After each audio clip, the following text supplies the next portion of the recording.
হে তরুণ যুবকেরা,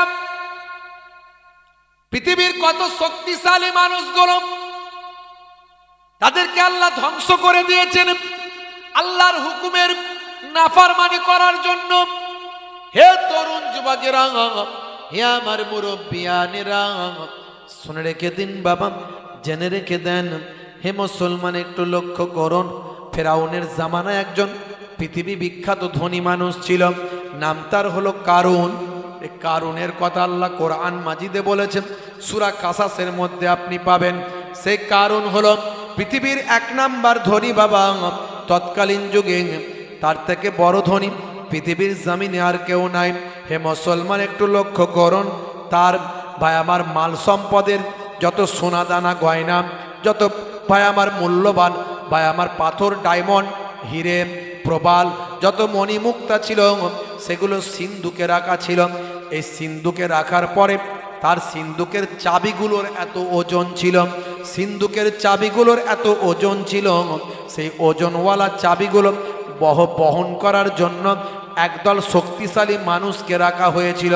সেই শক্তিশালী মানুষগুলো সিন্ধুকের চাবিটাকে বইতে ভাই আমার কষ্ট বোধ করত। আমার আল্লাহ তাআলা কোরআন মাজিদে সূরা কাসাসের ৭৬ নম্বর আয়াতে ঘটনা উল্লেখ করেছেন। ইন্নাল কারুনা কানা মিন কওমি মূসা ফাবাগা আলাইহিম ওয়া আতাইনাহুম মিনাল কুনুজ মা ইন্না মাফাতিহাহু লাতানু বিল উসবাতি উলিল কুওয়াতি ইয ক্বালা লাহু কওমুহু লা তাফরাহ ইন্নাল্লাহা লা ইউহিব্বুল ফারিহিন। হে তরুণ যুবকেরা, হে আমার বন্ধুরা, হে আমার মুরব্বিয়ানেরা, আল্লাহ বলছেন কারুন ছিল মুসার সম্প্রদায়ভুক্ত, কিন্তু সে তাদের প্রতি উদ্ধত আচরণ করেছিল। এমনই ভাবে তার ধন সম্পদ, ধন ভাণ্ডার দিয়েছিলাম যে তার চাবিগুলো বহন করার জন্য ভাই আমার একদল বলবান লোকের পক্ষে সেটা কষ্টকর ছিল। স্মরণ করো, যখন তার সম্প্রদায় তাকে বলেছিল গর্ব করো না, আমার আল্লাহ অহংকারীকে পছন্দ করেন না, গর্বিতদের ভালোবাসেন না। ইন্নাল্লাহা লা ইউহিব্বুল ফারিহিন।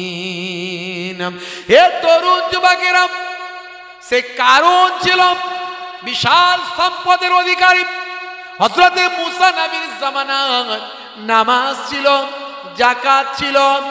মুসা নবী মাঝে মাঝে যখন কারুনের সঙ্গে দেখা হতো, কারুনকে বলতো, কারুন যাকাতটা দাও, তুমি এত সম্পদের মালিক, যাকাত আল্লাহ দিয়েছেন এই জন্যে ধনীরা গরিবদের যাকাত দেবেন, আর গরিবরাও এক সময় বড় লোক হবেন, যাতে করে সমাজের বুকে গরিব যাতে না থাকে। ইসলামের সিস্টেম কত সুন্দর। হে তরুণ যুবকেরা, ভাই আমার যাকাত দেওয়ার উদ্দেশ্য হলো গরিবি হাঁটাও, দেশ বাঁচা। এখন যাকাত লোকে দেয়, 50টা লুঙ্গি কিনে দিয়ে দিল, লাইন দিয়ে দেখলো লোকেও যাকাত দিচ্ছে, বুঝতে পারছে? আসলে ওটা যাকাত নয়। যাকাত হলো আপনার অর্থটাকে আপনার নিকটস্থ মানুষকে এমনভাবে দেবেন যাতে করে সে বড়লোক হতে পারে, আগামী দিন সেও যেন যাকাত দেনেওয়ালা হয়ে যায়। দেখেছেন?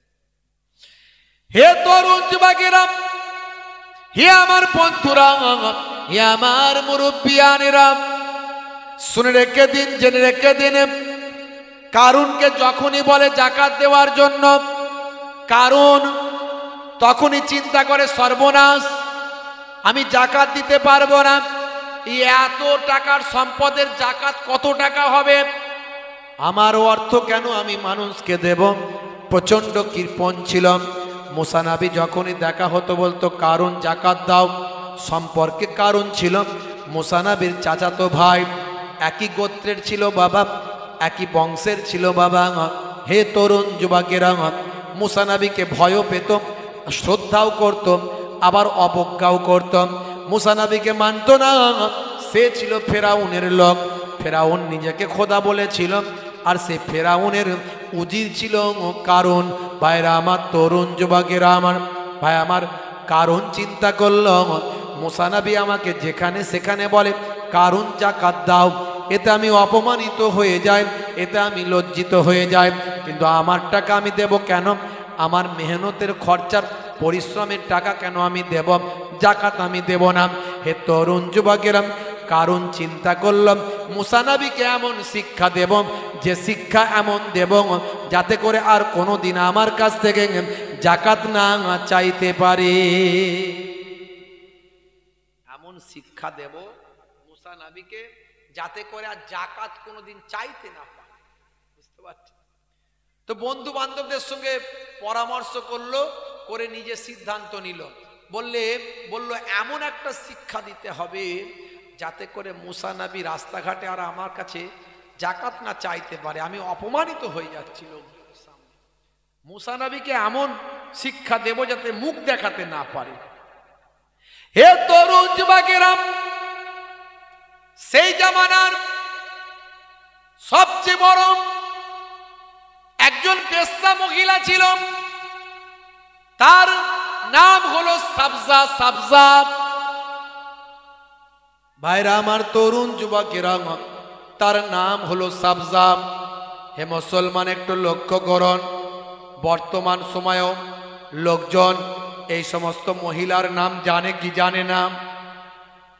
সাবজা ছিল সেই জামানার সবচেয়ে বড় বেশ্যা মহিলা, যাকে ভাই আমার ভালো ভাষায় বলা হয় পতিতা নারী।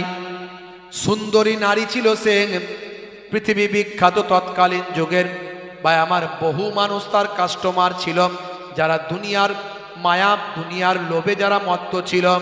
বন্ধুরা আমার, তরুণ যুবকেরা আমার, হে জওয়ান যুবকেরা, হে আমার বন্ধুরা, হে আমার মুরব্বিয়ানেরা, শুনে রেখে দিন বাবা, জেনে রেখে দেন। হে মুসলমান, একটুখানি লক্ষ্য করুন। তখন কারণ চিন্তা করলাম এই সাবজাকে দিয়ে কোনো কাজ করতে হবে।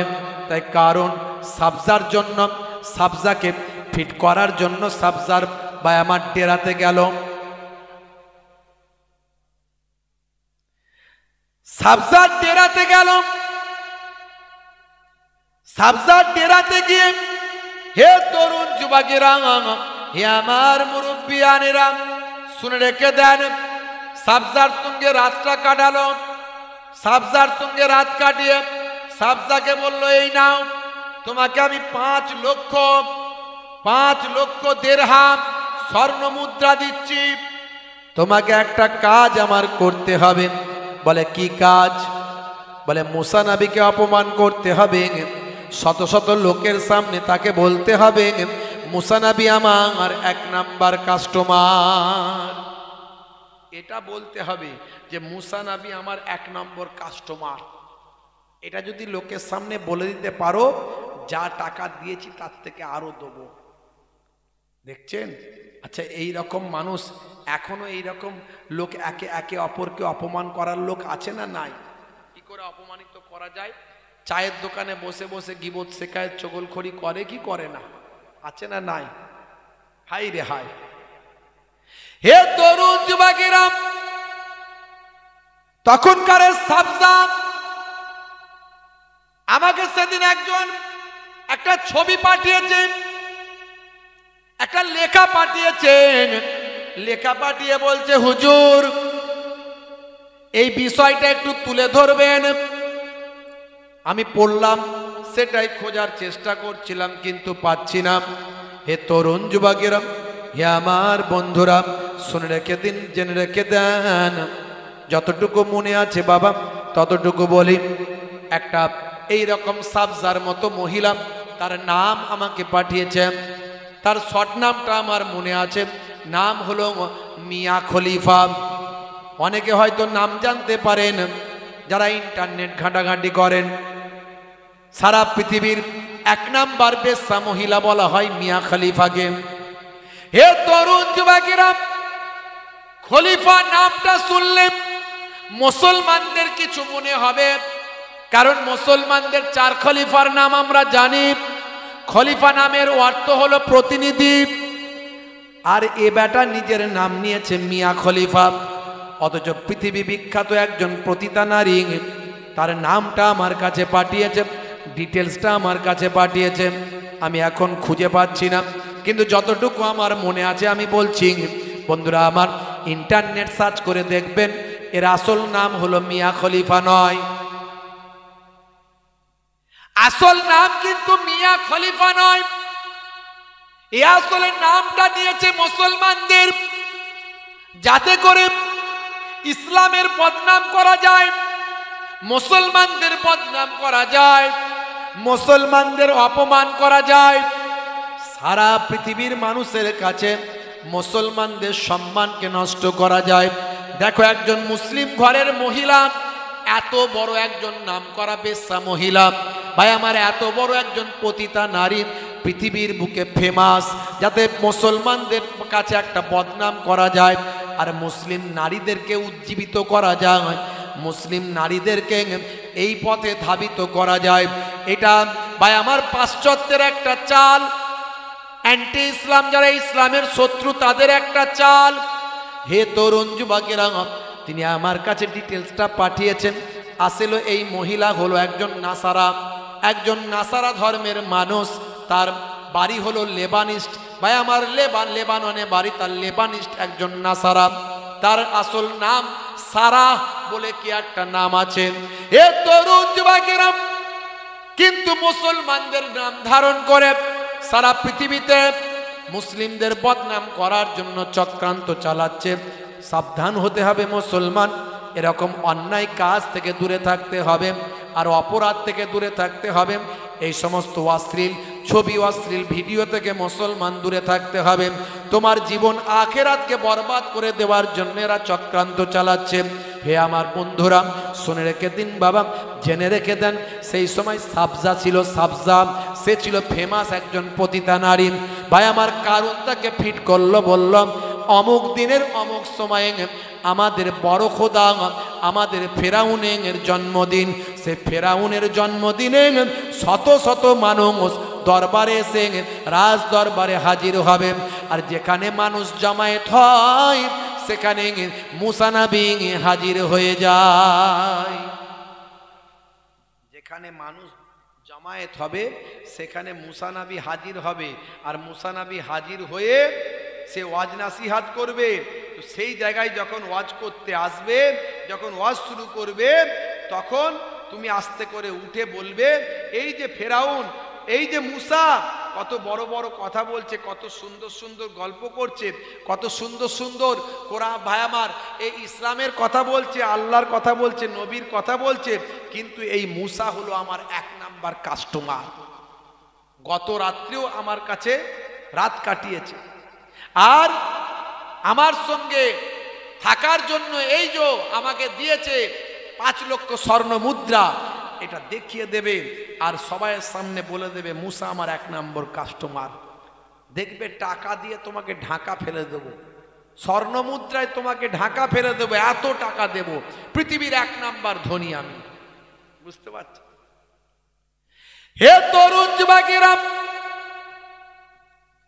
এইরকম জালেম, এত বড় ধনী মানুষ, কিন্তু কত বড় বেয়াদব, মুসা নবীকে অপমান করতে চায়। আমার আল্লাহ কি তাকে বাঁচাবে না শেষ করবে? জোরে বলেন। যারা আল্লাহর মাহবুব বান্দাদের দুশ্মনী করে, নবীদের সঙ্গে দুশ্মনী করেছে, ওলিয়া আউলিয়াদের সঙ্গে দুশ্মনী করেছে, তারা পৃথিবীতে ভাই আমার আনন্দে থেকেছে না ধ্বংস হয়েছে? জোরে বলেন। সাদ্দাদের নাম শুনেছেন? সাদ্দাদ।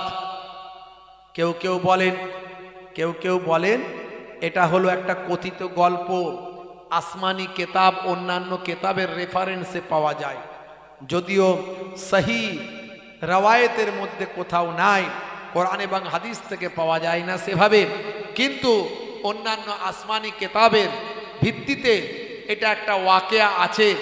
অনেকে এটা নিয়ে ইখতিলাফ করলেও এখান থেকে একটা ভালো শিক্ষা পাওয়া যায়। সাদ্দাদ একজন পৃথিবী বিখ্যাত বাদশা ছিল। ঘটনাটা এভাবে উত্থাপিত হয়েছে। হে তরুণ যুবকেরা, এক সময় আল্লাহ রাব্বুল আলামিন আজরাইল ফারিস্তাকে বললেন, হে আজরাইল, এত মানুষের প্রাণ হরণ করেছ, কারো প্রাণ হরণ করতে কি তোমার কষ্ট হয়েছে? এত মানুষের রূহ তুমি কবজ করেছ, কারো রূহ কবজ করতে কি তোমার কষ্ট হয়েছে? আজরাইল ফারিস্তা বলেছিল, আল্লাহ, দুইজনের রূহ কবজ করতে আমার বড় কষ্ট হয়েছে। কোন দুইজন? বলে, আল্লাহ, সমুদ্রের উপর দিয়ে একটা জাহাজ ভেসে যাচ্ছিল, এমন সময় প্রচণ্ড ঝড় ঝটিকা শুরু হয়ে গেল, জাহাজ টলতে লাগলো, দুলতে লাগলো। এক সময় প্রচণ্ড ঝড়ের কারণে জাহাজটা ডুবে গেল, জাহাজের সমস্ত মানুষ মারা গেল। ওই জাহাজে ছিল একজন মহিলা, সে ছিল গর্ভবতী, প্রেগনেন্ট। সেই মহিলাকে তুমি বাঁচালে মাবুদ, জাহাজের একটা পাটা, জাহাজের একটা তক্তায় তুমি তাকে তুলে দিলে। সেই জাহাজের তক্তায় মহাসমুদ্রের বুকে সে ভাসতে লাগলো, ভাসতে লাগলো। বহু সময় এভাবে কাটতে লাগলো, সে চেষ্টা করতে লাগলো কিভাবে ভাই আমার আর দিকে, কিভাবে পারের দিকে আসতে পারে। এমন সময় মাঝ সমুদ্রে আছে, সমুদ্রের কিনারা খুঁজে পাওয়া যায় না। সেই সময় গর্ভবতী মহিলার তুমি বাচ্চা দান করলে, সেই বাচ্চাটা ওই তক্তের উপর জন্ম হলো। এই বাচ্চার জন্মের পরে তুমি আমাকে হুকুম করলে, হে আজরাইল, এবার যাও যাও ওই মাকে গিয়ে মায়ের রুহটা বের করে নাও। আমার মাবুদ আল্লাহ, ওই মায়ের রুহটা বের করতে আমি আজরাইলের মনে বড় কষ্ট হয়েছিল। আমি আজরাইল খুব কঠিন হৃদয়ের, আপনার হুকুম ছাড়া অন্য কিছু বুঝি না, কিন্তু তারপর আমার দুটো রুহ বের করতে বড় কষ্ট হয়েছিল। আর কোনটা কষ্ট হয়েছিল? হযরতে আজরাইল ফারিস্তা বলেছিলেন, আল্লাহ, তোমার নবীর কাছ থেকে হেদায়েতের বাণী গ্রহণ না করে, তোমার নবী হেদায়েত হতে বলেছিল, তোমার নবী তোমাকে মানার কথা বলেছিল, তোমার নবী তার সুন্নতের কথা বলেছিল, তোমার নবী ন্যায় পথে চলার কথা বলেছিল, তোমার নবী জান্নাতের বয়ান দিয়েছিল, তোমার নবী জাহান্নামের বয়ান দিয়েছিল।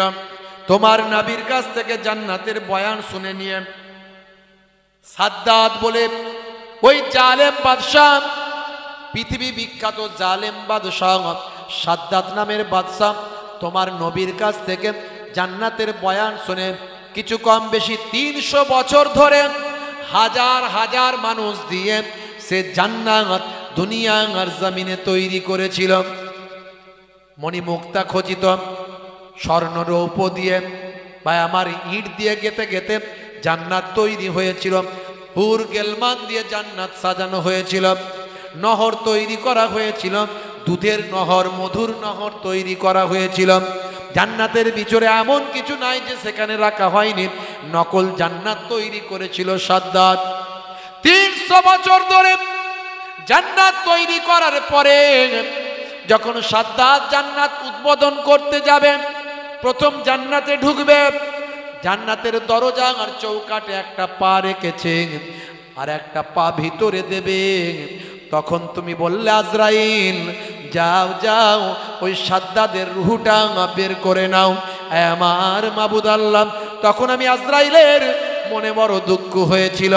300 বছর ধরে যে সাদ্দাত জান্নাত তৈরি করলো, একবার দেখারও তাকে সুযোগ দিলে না।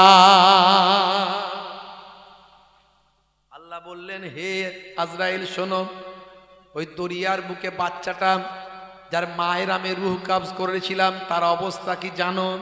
বলে, আল্লাহ, জানি না। বলে, শোনো, সেই বাচ্চাটার কি হয়েছিল জানো? বলে, আল্লাহ, আমি জানি না। ও আজরাইল, শুনে রেখে দাও, জেনে রেখে দাও, ওই বাচ্চাটাকে মাছ দরিয়ায় আমি বাঁচিয়ে রাখলাম, আমার কুদরতি ফারিস্তা দিয়ে আমি হেফাজত করলাম। উত্তাল সমুদ্রের বুক থেকে ওই বাচ্চাকে আমি তক্তের উপর রেখে দিয়ে কুদরতি আহার, কুদরতি খাবার দান করে সেখান থেকে বাচ্চাকে আমি আড়াই ডাঙাতে নিয়ে এসে হাজির করলাম। সেখানে এক বিরাট ধনী লোক ছিল, তার কোনো সন্তান ছিল না। সেই মানুষটিকে আমি সেখানে পৌঁছে দিলাম। সেই সন্তানের কাছে সেই সন্তানকে পেয়ে সাতরাজ্যের মানিক মনে করে বড় লোক করতে লাগলো, ধনী করতে লাগলো, মানুষ করতে লাগলো, আরাম আয়েশে মানুষ করতে লাগলো। সমুদ্র থেকে বাচ্চাকে বাঁচিয়ে আমি ধন সম্পদের মালিক বানালাম। এক সময় অনেক বড় সাম্রাজ্যের মালিক বানিয়ে দিলাম। ওই যে সমুদ্র থেকে বাঁচানো বাচ্চা, সেই তো পরবর্তীকালে সাদ্দাত হয়েছিল। তারপরে সে আমার নবীর কাছ থেকে শুনে নিজে নকল জান্নাত বানিয়েছিল। আমি আল্লাহ সেই নকল জান্নাত দেখা তাকে নাসিব করতে দিলাম না। হে তরুণ যুবকেরা, আল্লাহর মহিমা বড় বোঝা দেয়। আল্লাহর মাহবুব বান্দারা সর্বদা তারা দ্বীনের পথে, ইসলামের পথে মানুষকে ধাবিত করতে চায়। উদউ ইলা সাবিলি রাব্বিকা বিল হিকমাতি ওয়াল মাউইজাতিল হাসানা, তোমরা মানুষকে ইসলামের দিকে আহ্বান করো, ডাকো। সুন্দর উপদেশের দ্বারা, সুন্দর কৌশলের দ্বারা আল্লাহর নবী, আল্লাহ রাসূল ভাই আমার পৃথিবীর বুকে এসেছিলেন। এই সুন্দর কৌশল, সুন্দর উপদেশ দেওয়া শুরু করেছিলেন। মুসা কালিমুল্লাহ তিনিও দেওয়া শুরু করেছিলেন, কিন্তু মানুষ গ্রহণ করেনি। হে তরুণ যুবকেরা, হে আমার মুরব্বিয়ানেরা, নবী আমার সুন্নতের শিক্ষা দিলেন, বিভিন্ন সুন্নতগুলো শেখাতে লাগলেন। বাবা এই সমস্ত আমলগুলো করো, এবাদতগুলো করো। সমস্ত এবাদতের সবচেয়ে বড় এবাদত হলো নামাজ। নামাজ ছেড়ে দিও না। আসসালাতু মিফতাহুল জান্নাহ, জান্নাতের চাবিকাঠি হলো নামাজ। কথিত আছে ভাই আমার, কল আছে, জান্নাতের চাবি হলো নামাজ। আল্লাহর নবী বলেন, মান আকামাহা ফাকাদ আকামাদ্দিন, যে নামাজ কায়েম করলো সে আল্লাহর দ্বীনকে কায়েম করলো। ওয়ামান তারাকাহা ফাকাদ হাদামাদ্দিন, যে নামাজ ছেড়ে দিল সে আল্লাহর দ্বীনকে ধ্বংস করল। কোরআন মাজিদে আল্লাহ বলছেন, ওয়াকিমুস সালাত ওয়াতুজ যাকাত ওয়ারকাউ মা'আর রাকিন, তোমরা নামাজটা কায়েম করো, যাকাতটা প্রদান করো, রুকুকারীদের সঙ্গে রুকুটা করো, অর্থাৎ জামাতে গিয়ে, মসজিদে গিয়ে নামাজটা আদা করে নাও। হে তরুণ যুবকেরা, হে আমার মুরব্বিয়ানেরা, আল্লাহ বলেন বান্দারে, ইন্না সলাতা তানহা আনিল ফাহশাই ওয়াল মুনকার, নিশ্চয় নামাজ তোমাকে অশ্লীলতা, অন্যায় থেকে দূরে সরিয়ে দেবেন। সেই নামাজের সময় হলেন, হে মুসলমান মসজিদে যাবেন, ইমামের পেছনে জামাতে নামাজটা পড়বেন। ভাই আমার প্রত্যেকটা অফিসের দপ্তর, আমার প্রত্যেকটা ব্যক্তিদের দপ্তর আছে, অ্যাডভোকেটের দপ্তর আছে, উকিলের দপ্তর আছে, ডাক্তার দেখাতে গেলে ডাক্তারখানায় যেতে হবে, সে একটা দপ্তর আছে। ভাই আমার নেতার কাছে যেতে গেলে তার পার্টি অফিসে একটা দপ্তর আছে। আল্লাহর কাছে মনের দুঃখ যন্ত্রণার কথা বলতে গেলে, আল্লাহর কাছে কোনো কিছু জানাতে গেলে, মসজিদটা হলো আল্লাহর দপ্তর। সে মসজিদে গিয়ে, সিজদায় গিয়ে মনের কথা আমার আল্লাহর দরবারে বলবে। আল্লাহ বারবার বলছেন 5 ওয়াক্ত নামাজে, হে দুনিয়ার মানুষ, তোরা সফলতা পেতে চাস, নামাজে দাঁড়িয়ে যাস। তোরা কামিয়াবি পেতে চাস, নামাজে দাঁড়িয়ে যাস। এসো নামাজের দিকে এসো, নামাজে এলে সফলতা পাবে। হাইয়া আলাস সালাহ,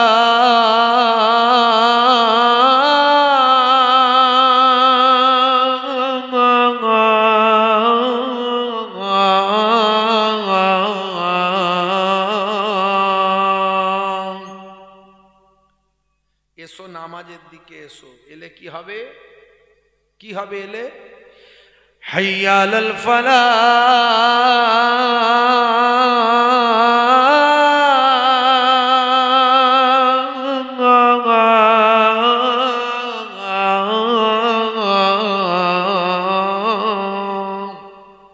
নামাজের দিকে এলে আমি আল্লাহ তোমাকে কামিয়াবি দান করে দেব। জোরে বলুন সুবহানাল্লাহ। যদি শিক্ষায় সফলতা পেতে চাও, নামাজে এসে দাঁড়িয়ে যাও। যদি কারবারে সফলতা পেতে চাও, নামাজে এসে দাঁড়িয়ে যাও। যদি ফসলটা ভালো পেতে চাও, নামাজে এসে দাঁড়িয়ে যাও। যদি রুজি রুটিতে বরকতটা পেতে চাও, নামাজে এসে দাঁড়িয়ে যাও। যদি বিপদ থেকে মুক্ত হতে চাও নামাজে এসে দাঁড়িয়ে যাও, যদি মুসিবত থেকে মুক্ত হতে চাও নামাজে এসে দাঁড়িয়ে যাও। হে তরুণ যুবকেরা, নামাজের মধ্যে দাঁড়াবেন, সিজদায় গিয়ে আল্লাহর সঙ্গে কথা বলবেন, আমার আল্লাহ তোমার দোয়াটা কবুল করে নেবে। জোরে হবে না?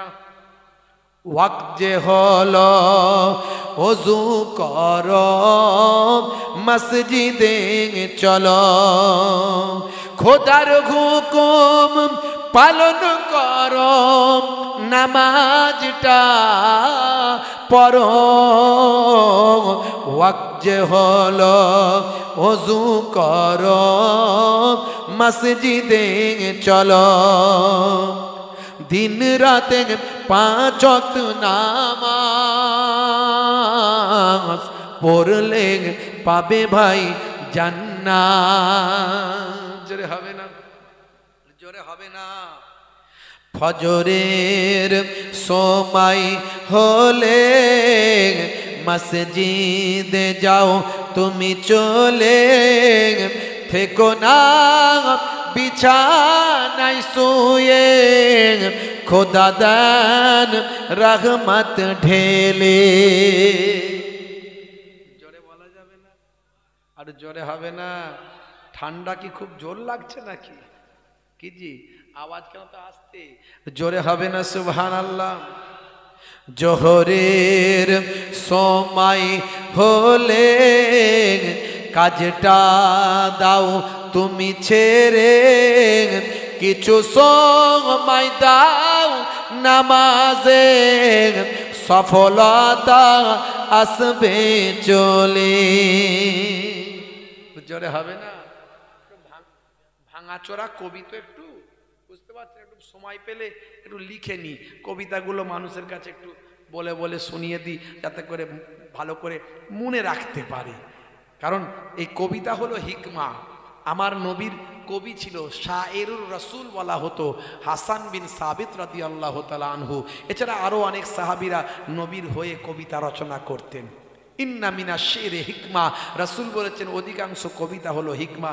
একটু কবিতা, একটু গজল, বুঝতে পারছেন, একটু ভাই আমার কবিতা লিখে ফেলি মাঝে মাঝে সময় পেলে, ভাঙাচোরা কবি আর কি।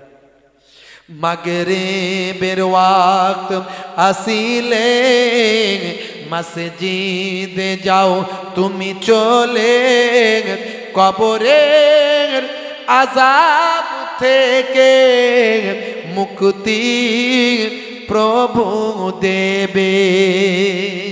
ওয়াক্ত যে হলো ওযু করো, মসজিদে চলো, খোদার হুকুম পালন করো, নামাজটা পড়ো। ওয়াক্ত যে হলো ওযু করো, মসজিদে চলো, দিন রাতে 5 ওয়াক্ত নামাজ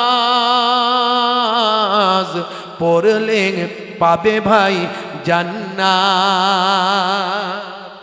জোরে হবে না? জোরে হবে না? দরুদ শরীফ আল্লাহুম্মা সাল্লি আলা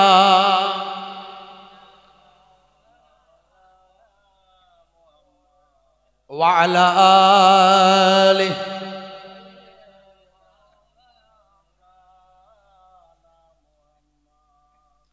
আল্লাহুম্মা সাল্লি আলা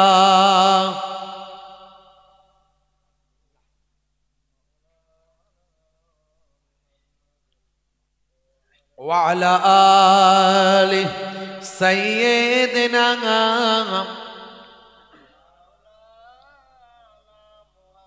ভাইরা আমার, তরুণ যুবকেরা আমার, আমরা যদি আল্লাহ ভুলে যাই, এই মুসলমানের ছেলে নায়ক গায়কের ভক্ত হয়েছে, নবীর ভক্তের খাতা থেকে নামটা কেটে বাদ দিয়েছে, নামাজে এদের খুঁজে পাওয়া যায় না, জুম্মার দিনে দু রাকাত নামাজ পড়ে, বাঁশবাগানের ঝাড়ে পুকুরের পাড়ে গিয়ে ফ্রি ফায়ার আর পাবজি খেলে, আছে না নাই? হ্যাঁ, খালি 2 রাকাতের নামাজ। হ্যাঁ, যেই মুয়াজ্জিন সাহেব আল্লাহু আকবার আশহাদু আল্লা ইলাহা ইল্লাল্লাহ আশহাদু আল্লা ইলাহা ইল্লাল্লাহ যেই বলে, উনি মুসলমানের ছেলে, বা তাড়াতাড়ি চ নামাজ পালিয়ে যাবে, বুঝতে পারছেন? নামাজ কোথায় পালাবে রে? বলে ওই নামাজ ফেল হয়ে যাবে। খেঁচে দৌড়াচ্ছে, দৌড়ে একটা জুতো হাওড়া একটা শিয়ালদা কোন রকমে মসজিদে ঢুকলো, ঢুকে সবাইয়ের ভাই আমার সাইড করে গুঁতা মেরে ডিঙিয়ে ডিঙিয়ে সামনের দিকে গিয়ে একটা ভালো জায়গায় স্পেস করে দাঁড়িয়ে গেল। বুঝতে পারছেন? স্কিন টাইট গেঞ্জি, স্কিন টাইট প্যান্ট। ইমাম সাহেব যে আল্লাহ একবার বলে রুকুতে, ও না দোয়া না সানা না তওবা না কোনো কিছু, সঙ্গে সঙ্গে ইমাম সাহেবও যেই রুকুতে ও সেই রুকুতে। পেছনের লোকেরা তখনও রুকু যায়নি। ভাই আমার এমন সময় জিন্সের প্যান্ট, স্কিন টাইট গেঞ্জি, স্কিন টাইট প্যান্ট, জিন্সের প্যান্ট নিচের দিকে নেমে গেল, গেঞ্জি উপর দিকে উঠে গেল, শিয়ালদার বর্ডার দেখা গেল। আছে না নাই? হাই রে হাই, পেছনের নামাজির নামাজ খারাপ হয়ে গেল। এ দু রাকাতের নামাজি। হে তরুণ যুবকেরা, মুসলমান আল্লাহ যখন ভুলে যাবে, দিন ভুলে যাবে, শরিয়ত ভুলে যাবে, ইসলাম যখন ভুলে যাবেন, তাদের উপর আল্লাহ গজব নাজিল করবেন। কখনো জামিনি গজব নাজিল হবে, কখনো আসমানি গজব নাজিল হবে। আকাশ থেকে কখনো অতিবৃষ্টি হবে, বন্যা হবে, শিলাবৃষ্টি হবে। কখনো আল্লাহ আকাশ থেকে বা আমার বিভিন্নভাবে মুসিবত দেবেন, অ্যাসিড বৃষ্টি দেবেন।